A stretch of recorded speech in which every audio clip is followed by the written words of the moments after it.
Namibia में rare earth metals का भी बड़ा भंडार है जो भारत के काम आ सकता है। नामीबिया के पास यूरेनियम का भी बड़ा भंडार है जो भारत के न्यूक्लियर एनर्जी प्रोग्राम में काम आएगा। नामीबिया में 27 साल के बाद भारत का कोई प्रधानमंत्री जा रहा है। नामीबिया में पीएम मोदी वहां की संसद को भी संबोधित करेंगे। और इसलिए मैंने आपको कहा कि 11 साल में पीएम मोदी ने इतनी लंबी यात्रा, विदेश यात्रा नहीं की है।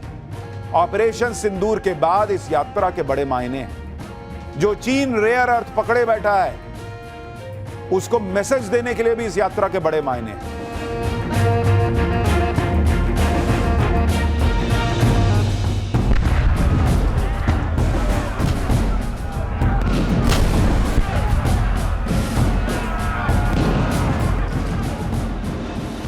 आठ दिन 5 देश, 11 साल में पहली बार पीएम मोदी ऐसा क्या करने जा रहे हैं जो चीन का बुखार छुड़ा देगा।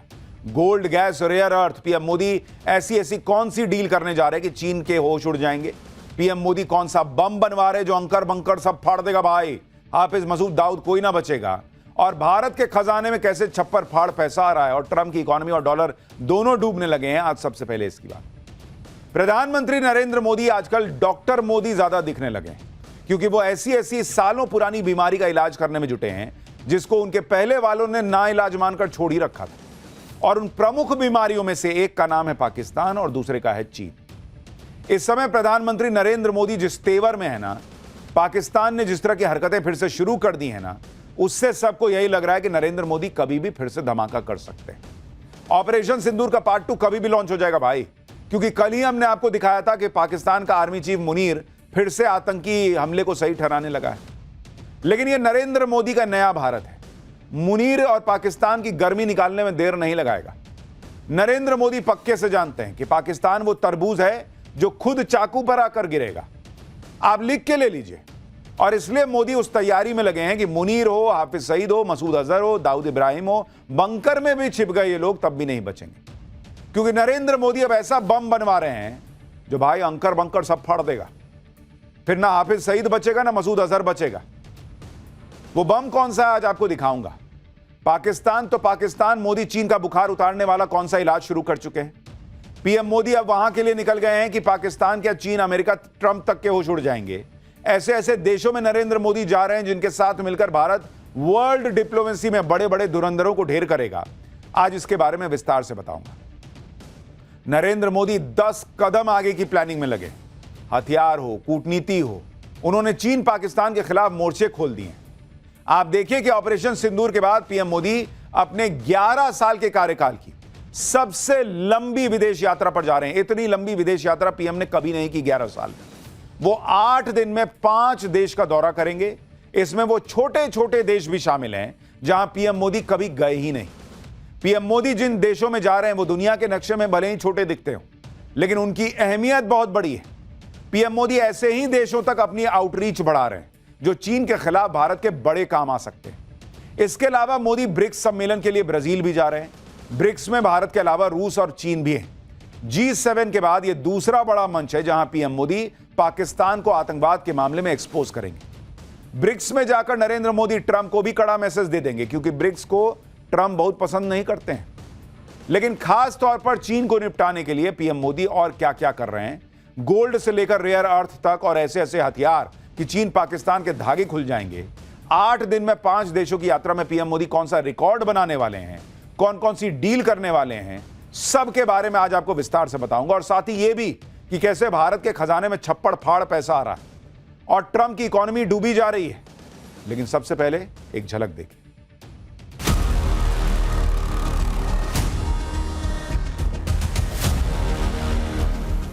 और अभी तो मैंने कुछ ज्यादा किया नहीं है, वहां पसीना छूट रहा है।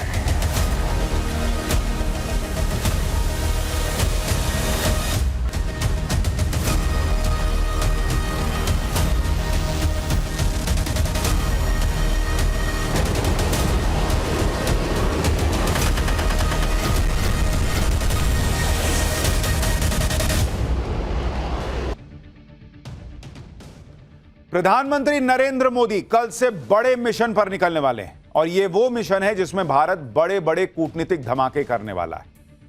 2 और 3 जुलाई को पीएम मोदी अफ्रीकी देश घाना के दौरे पर रहने वाले हैं।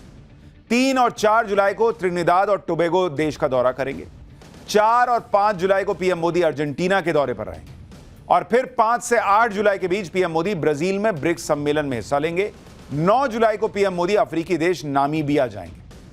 अब आपको सुन के लग रहा होगा कि ये तो छोटे छोटे टाइप के देश हैं यार, ये क्या ही कर देंगे, लेकिन यही खेल तो मैं आज आपको पाठशाला में समझाऊंगा। एक साथ इतने देशों का दौरा 11 साल में पीएम मोदी ने ऐसा कभी नहीं किया, लेकिन इस बार जिस तरह के चैलेंज नरेंद्र मोदी के लिए खड़े हैं, भारत के लिए खड़े हैं, उनमें इस बड़े विदेश दौरे की बहुत बड़ी अहमियत है बॉस। सबसे पहले पीएम मोदी अफ्रीकी देश घाना जाने वाले हैं। अब एक एक दौरे को समझिए कि वहां क्या क्या स्ट्रैटेजी के लिहाज से इंपॉर्टेंस रखता है ये दौरा। तो सबसे पहले घाना जाएंगे। 3 दशक के बाद कोई भारतीय पीएम घाना जा रहा है। पीएम मोदी घाना की संसद को भी संबोधित करेंगे। घाना में मौजूद 15,000 भारतीयों को संबोधित करेंगे। भारत और घाना के बीच 70 साल पुरानी दोस्ती है। भारत और घाना के बीच द्विपक्षीय व्यापार लगातार बढ़ रहा है। घाना दुनिया का 7वां सबसे बड़ा गोल्ड प्रोड्यूसर देश है, ये याद रखिए। घाना अपना 70% गोल्ड भारत में भेजता है। भारत पहले से ही घाना में हेल्थ, आईटी और एजुकेशन प्रोजेक्ट्स में इन्वेस्ट कर रहा है। घाना अफ्रीका में वैक्सीन का हब बनना चाहता है, इसमें भारत उसकी मदद कर रहा है। पीएम मोदी की यह वैक्सीन डिप्लोमेसी अफ्रीका में भारत की स्थिति को बहुत मजबूत कर रही है। पीएम मोदी के दौरे पर भारत और घाना के बीच डिफेंस पार्टनरशिप पर भी एक अहम मुद्दा जो है वो देखने को मिलेगा। यानी गोल्ड के लिए जाना जाने वाला घाना, जहां से बहुत बड़ी तादाद में सोना निकलता है, वहां नरेंद्र मोदी जाएंगे तो कुछ लोगों का सोना दूभर हो जाएगा। नींद वाला सोना, गोल्ड वाला नहीं।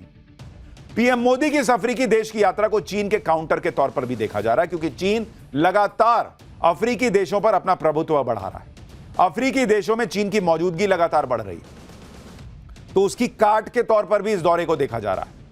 घाना के बाद पीएम मोदी कैरिबियन देश त्रिनिदाद टोबैगो की यात्रा पर जाएंगे।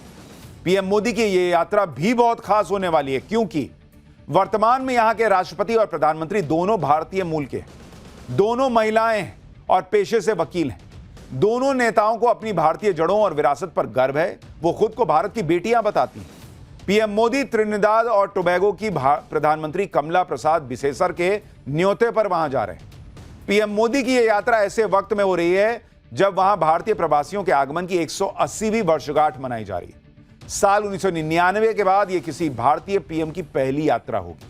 त्रिनिदाद और टोबैगो में 40 से 45% भारतीय मूल के लोग रहते हैं और इस देश की 1/4 आबादी हिंदू है। यहां बहुत धूमधाम से दिवाली मनाई जाती है। पिछले साल ही पीएम मोदी ने कैरेबियाई देश गुयाना का भी दौरा किया था और अब वो इस रीजन में फिर से जा रहे हैं। त्रिनिदाद और टोबैगो की यात्रा के दौरान पीएम मोदी यहां की संसद को भी संबोधित करेंगे। पीएम मोदी के दौरे से पहले यहां की संसद में रखी एक कुर्सी की भी बहुत चर्चा हो रही। खास बात यह है कि किसी दूसरे देश की संसद में रखी इस कुर्सी पर इंडिया लिखा हुआ है बॉस। इस कुर्सी पर लिखा है from the people of India to people of Trinidad and Tobago. Trinidad और टोबैगो की संसद में स्पीकर की एक कुर्सी साल 1968 में भारत ने गिफ्ट की थी, जो दोनों देशों के बीच मजबूत लोकतांत्रिक और संसदीय परंपराओं को दर्शाता है। और यह कुर्सी आज भी वहां की संसद में इस्तेमाल होती है। आज भी वहां के स्पीकर इसी कुर्सी पर बैठते हैं और शायद पीएम मोदी भी इस कुर्सी के पास खड़े होकर संसद को संबोधित करेंगे। घाना और त्रिनिदाद टोबैगो की यात्रा के बाद पीएम मोदी दक्षिण अमेरिकी देश अर्जेंटीना जाने वाले हैं। यह वो देश है जहां दुनिया का दूसरा सबसे बड़ा नेचुरल गैस का भंडार है। बड़े पैमाने पर ऑयल रिजर्व है यहां पर, और जिस तरह से भारत अपनी एनर्जी की जरूरतों के लिए नए नए पार्टनर खोज रहा है, उसे देखते हुए अर्जेंटीना एक अहम देश है। अर्जेंटीना में क्रिटिकल मिनरल्स जैसे लिथियम, कॉपर और बाकी रेयर अर्थ एलिमेंट्स के भी भंडार है। रेयर अर्थ एलिमेंट्स के बारे में मैंने आपको एक पूरा चैप्टर बताया था कि कैसे चीन इस पर अपना एकाधिकार जमाता और भारत तेजी से चीन का विकल्प तलाश रहा है, क्योंकि भारत में जो इलेक्ट्रिक व्हीकल्स बनती हैं उनमें जो बैटरी इस्तेमाल होती है, दूसरी चीजें इस्तेमाल होती हैं, उनमें रेयर अर्थ का बड़ा इस्तेमाल होता है। और चीन दुनिया को जो है ना फंसा के रखे हुए, क्योंकि उसके पास रेयर अर्थ है। तो नरेंद्र मोदी की अर्जेंटीना की यात्रा इस मामले में बहुत अहम हो जाती है, क्योंकि वहां पर भी रेयर अर्थ का भंडार है। आपको यह भी बता दूं कि अर्जेंटीना वो देश है जिसने पहलगाम हमले की कड़ी निंदा की थी और आतंकवाद के खिलाफ लड़ाई में भारत का खुलकर साथ दिया था। मैंने कहा ना, देखने में ये छोटे छोटे देश हैं, लेकिन भारत की कूटनीति के लिहाज से बड़े प्लेयर साबित होंगे। अर्जेंटीना के बाद पीएम मोदी ब्रिक्स सम्मेलन के लिए ब्राजील जाने वाले हैं। इस साल ब्राजील ब्रिक्स की अध्यक्षता कर रहा है। ऐसी खबरें हैं कि ब्रिक्स सम्मेलन के इतर ब्राजील के राष्ट्रपति पीएम मोदी को स्टेट डिनर भी देंगे। डिप्लोमेसी में स्टेट डिनर का बड़ा खास महत्व होता है। किसी देश के प्रति मजबूत पार्टनरशिप को दर्शाने के लिए उस देश के नेता को स्टेट डिनर दिया जाता है। और मैं स्टेट डिनर की बात कर रहा हूं, वो भिखारी पाकिस्तान के मुनीर को बुलाकर जैसे ट्रंप ने खाना खिलाया और ऑर्डर दे दिया अपना, उसको स्टेट डिनर नहीं कहते या स्टेट लंच नहीं कहते हैं कि उसके बाद कोई फोटो भी नहीं हुआ, कोई बाइट नहीं आई, कुछ नहीं आए, कमरे में बैठा के ऑर्डर दिए, कुछ रूखा सूखा फेंक दिए सामने के, खाओ निकलो निकलो यहां से, उसको नहीं। ये होता है स्टेट डिनर जो भारत के प्रधानमंत्री को मिलेगा। पीएम मोदी को स्टेट डिनर दिए जाने की खबर से ही चीन इतना चिढ़ गया कि चीन के राष्ट्रपति शी जिनपिंग ने ब्रिक्स सम्मेलन में शामिल न होने की उनकी खबरें चलने लगी, जबकि पिछले 10-12 साल से शी जिनपिंग लगातार ब्रिक्स सम्मेलन में हिस्सा ले रहे हैं। लेकिन चीन को लगा कि सारी लाइमलाइट तो पीएम मोदी को मिल जाएगी, भारत को मिल जाएगी। ऐसा दावा किया जा रहा है कि इन्हीं सबसे चिढ़कर शायद जिनपिंग ने ब्रिक्स का दौरा कैंसिल कर दिया। अब क्या है वो ही जाने, लेकिन ऊपर ऊपर खबरें तो यही चल रही कि चीन चिढ़ा बैठा है। आप यह भी देखिए कि ब्रिक्स जैसे ग्लोबल मंच से कैसे पीएम मोदी पाकिस्तान और चीन दोनों को झटका दे। ऐसी खबरें हैं कि ब्रिक्स सम्मेलन में पहलगाम हमले पर स्ट्रांग स्टेटमेंट जारी हो सकता है। इसके अलावा भारत की उम्मीद के मुताबिक आतंकवाद पर भी कड़ा स्टैंड लिया जा सकता है। विदेश मंत्रालय के सचिव दम्मू रवि के मुताबिक ब्रिक्स नेताओं के घोषणा पत्र में आतंकवाद के संबंध में जो बातें कही जाएंगी वे हमारे लिए संतोषजनक होंगी। दम्मू रवि ने कहा है कि ब्रिक्स शिखर सम्मेलन में पीएम मोदी की भागीदारी समूह के साथ भारत की एकजुटता की अभिव्यक्ति होगी। यह उनके लिए ग्लोबल साउथ के नेताओं से जुड़ने का एक बड़ा मौका होगा। ब्रिक्स देश दुनिया की 50% आबादी और 40% जीडीपी को रिप्रेजेंट करते हैं। भारत की तरफ से संकेत दिया गया है कि ब्रिक्स में नेशनल करेंसी से व्यापारिक लेन देन के मुद्दे पर भी चर्चा हो सकती है। पिछले साल ब्रिक्स सम्मेलन में डी डॉलराइजेशन पर जोर दिया गया था। ब्रिक्स के देश डॉलर को छोड़कर अपनी अपनी करेंसी में व्यापार करने पर जोर दे रहे थे। इसमें यह भी चर्चा उठी थी कि ब्रिक्स के देश आपस में एक ब्रिक्स करेंसी क्रिएट कर लें और उसमें व्यापार शुरू कर दें। लेकिन ब्रिक्स देशों के इस प्लान पर ट्रंप भड़क गए थे, क्योंकि ट्रंप या कोई भी अमेरिकी राष्ट्रपति डॉलर का दबदबा कम होते नहीं देखना चाहते। लेकिन इस बार फिर से ब्रिक्स में डॉलर के विकल्प पर चर्चा होती है तो ट्रंप को बहुत मिर्ची लगेगी। हालांकि ट्रंप का डॉलर जो है वो धड़ाधड़ गिरे जा रहा है। जितना पाकिस्तान गिर गया है 47 में अलग होने के बनने के बाद से, उससे भी तेजी रफ्तार से डॉलर गिर रहा है। उसके बारे में आगे बताऊंगा। पीएम मोदी ब्रिक्स सम्मेलन के लिए तो ब्राजील जा ही रहे। उनके इस दौरे पर ब्राजील के साथ ऐसी बड़ी डील हो सकती है जो दुनिया में भारत के हथियारों का डंका पीटेगी। इस डील को देखकर चीन और तनाव में आएगा। ऐसी खबरें हैं कि ब्राजील भारत से आकाश एयर डिफेंस सिस्टम और गरुड़ आर्टिलरी गन जैसे हथियार खरीदना चाहता है। भारतीय हथियारों में ब्राजील की दिलचस्पी से चीन परेशान हो सकता है, क्योंकि चीन खुद को हथियारों का बड़ा एक्सपोर्टर मानता है। लेकिन ऑपरेशन सिंदूर के बाद दुनिया में भारत के हथियारों की ज्यादा चर्चा हो रही है। यह अलग बात है कि हमारे यहां राहुल गांधी और उनके इकोसिस्टम का इंटरेस्ट इस बात को जानने में है कि राफेल गिरा कि नहीं, ये बताइए। लेकिन दुनिया का इंटरेस्ट इस बात में है कि यार भारत ने गजब कर दिया यार, कोई ड्रोने नहीं गिरने दिया, सब ऊपरे फोड़ दिया। लाओ यार आकाश हमको भी दो, लाओ यार हमको ये गरुड़ भी दो। दुनिया में तो भारत का डंका बज रहा है। दूसरी बात, भारत, ब्राजील और चीन सब ब्रिक्स का हिस्सा है। अगर ब्राजील और भारत के बीच डिफेंस डील होगी तो इससे ब्रिक्स में चीन का दबदबा कम होगा। पीएम मोदी अपने इस विदेश दौरे में नामीबिया भी जाने वाले हैं। अभी उसके बारे में तो बताया ही नहीं। नामीबिया अफ्रीका का वो देश है जिसके पास बड़े खनिज भंडार हैं। नामीबिया से डायमंड, क्रिटिकल मिनरल्स और यूरेनियम निकलते हैं। भारत की नामीबिया के साथ डायमंड ट्रेड, क्रिटिकल मिनरल्स और यूरेनियम सप्लाई पर बात हो सकती है। नामीबिया में दुनिया का सबसे ज्यादा मरीन डायमंड है, जो डायमंड भारत में लंदन और दूसरे शहरों के जरिए आता है। लेकिन भारत अब नामीबिया से सीधे डायमंड ट्रेड की बात कर रहा है। नामीबिया में भारत की कई डायमंड प्रोसेसिंग कंपनियां भी काम करती हैं। भारत ने नामीबिया के माइनिंग, डायमंड प्रोसेसिंग सेक्टर में बड़ा निवेश भी कर रखा है। नामीबिया में रेयर अर्थ मेटल्स का भी बड़ा भंडार है जो भारत के काम आ सकता है। नामीबिया के पास यूरेनियम का भी बड़ा भंडार है जो भारत के न्यूक्लियर एनर्जी प्रोग्राम में काम आएगा। नामीबिया में 27 साल के बाद भारत का कोई प्रधानमंत्री जा रहा है। नामीबिया में पीएम मोदी वहां की संसद को भी संबोधित करेंगे। और इसलिए मैंने आपको कहा कि 11 साल में पीएम मोदी ने इतनी लंबी यात्रा, विदेश यात्रा नहीं की है। ऑपरेशन सिंदूर के बाद इस यात्रा के बड़े मायने हैं। जो चीन रेयर अर्थ पकड़े बैठा है, उसको मैसेज देने के लिए भी इस यात्रा के बड़े मायने हैं। नामीबिया वो देश है जहां से पीएम मोदी भारत के लिए चीता लेकर आए थे। 2022 में 8 चीते नामीबिया से ही भारत आए थे, जो मध्य प्रदेश के कूनो नेशनल पार्क में लाए गए थे। जब से नामीबिया के चीते आए हैं, तब से कूनो नेशनल पार्क में टूरिस्ट की संख्या बढ़ गई। अब तक नामीबिया और साउथ अफ्रीका से 20 चीते भारत ला चुका है और भारत में चीते खत्म हो गए थे, जिसके बाद पीएम मोदी ने यह नया प्रोजेक्ट शुरू किया था। एक तरफ नरेंद्र मोदी की यह कूटनीति चल रही है, दूसरी तरफ पाकिस्तान को कूटने की भी नीति चल रही है। जिस तरह से पाकिस्तान का फर्जी फील्ड मार्शल मुनीर फिर से भारत के खिलाफ जहर उगलने लगा है, जिस तरह से असीम मुनीर अपने आतंकवादियों को उकसा रहा है और फिर से टेरर कैंप खड़ा कर रहा है, उससे अगर कभी भी नरेंद्र मोदी ऑपरेशन सिंदूर पार्ट 2 शुरू कर दें या उसका मौका मिल जाए तो हैरानी नहीं होनी चाहिए।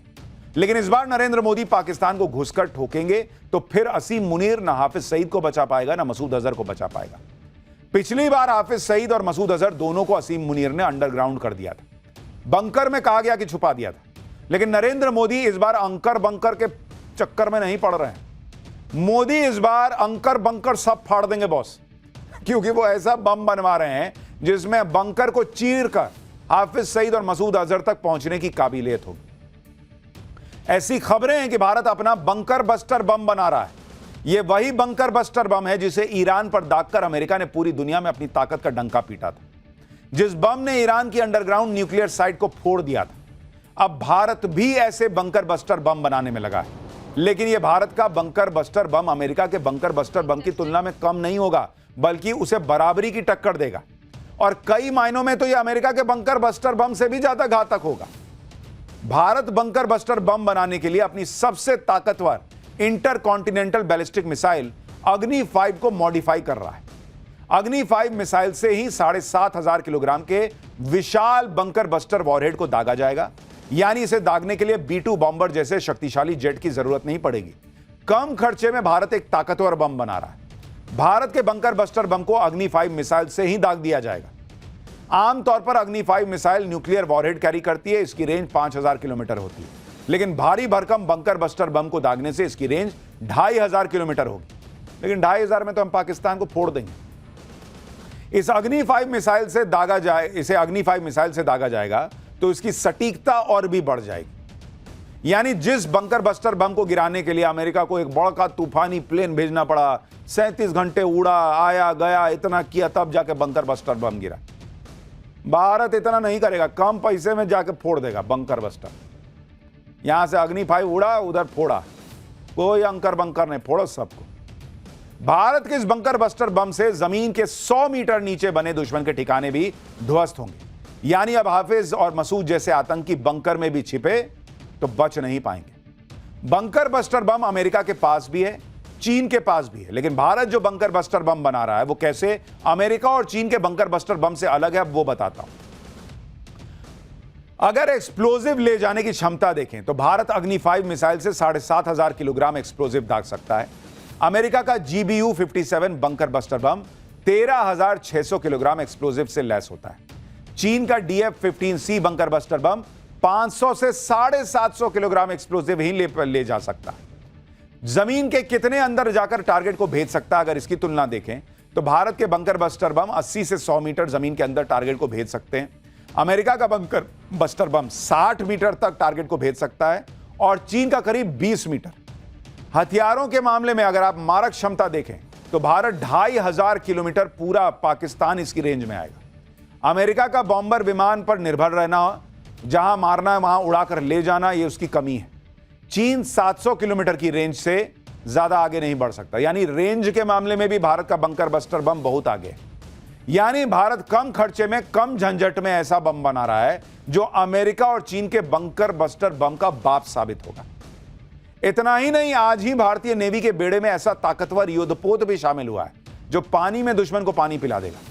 आज भारतीय नौसेना को सबसे आधुनिक स्टील्थ फ्रिगेट INS तमाल मिल गया है। रूस से मिला यह युद्धपोत ब्रह्मोस सुपरसोनिक क्रूज मिसाइल से लैस है, जो समुद्र और जमीन दोनों में सटीक निशाना लगा सकता है। इसके अलावा इसमें भारी टॉर्पीडो, आधुनिक रडार, 100 mm की आधुनिक गन और एंटी सबमरीन रॉकेट भी लगे हुए हैं। ये युद्धपोत नेटवर्क सेंट्रिक वॉरफेयर क्षमता और आधुनिक इलेक्ट्रॉनिक युद्ध प्रणाली से लैस है। इस युद्धपोत में 33% स्वदेशी उपकरणों का भी उपयोग किया गया है। INS तमाल, या कहिए कि बहुत कमाल, ये वेस्टर्न नेवी कमांड में तैनात किया जाएगा, जिससे अरब सागर और पाकिस्तान के कराची बंदरगाह के नजदीक भारत की समुद्री सुरक्षा और मजबूत होगी।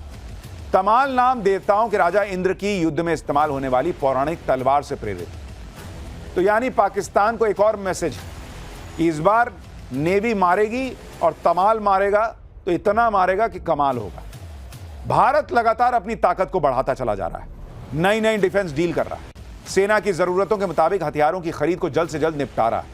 अब खबर है कि मोदी सरकार जल्दी ही 1 लाख करोड़ रुपए से ज्यादा की अलग अलग डिफेंस डील को मंजूरी देने वाली है। इसमें स्वदेशी quick reaction surface to air missile system की 3 नई रेजिमेंट की खरीद को मंजूरी मिल सकती है। इसमें वायुसेना के लिए 3 जासूसी विमान खरीद का भी प्रस्ताव है। इसके अलावा सुखोई 30 MKI को अपग्रेड करने का प्रस्ताव भी है। समुद्र में दुश्मन की पनडुब्बियों और जहाजों को रोकने के लिए खास माइंस की खरीद का भी प्रस्ताव है। यानी अगर आपको लग रहा है कि भारत बहुत मजबूत है, तो मजबूत तो है ही है, लेकिन नरेंद्र मोदी इतनी मजबूती पर रुक नहीं रहे हैं, कह रहे हैं और मजबूत करो।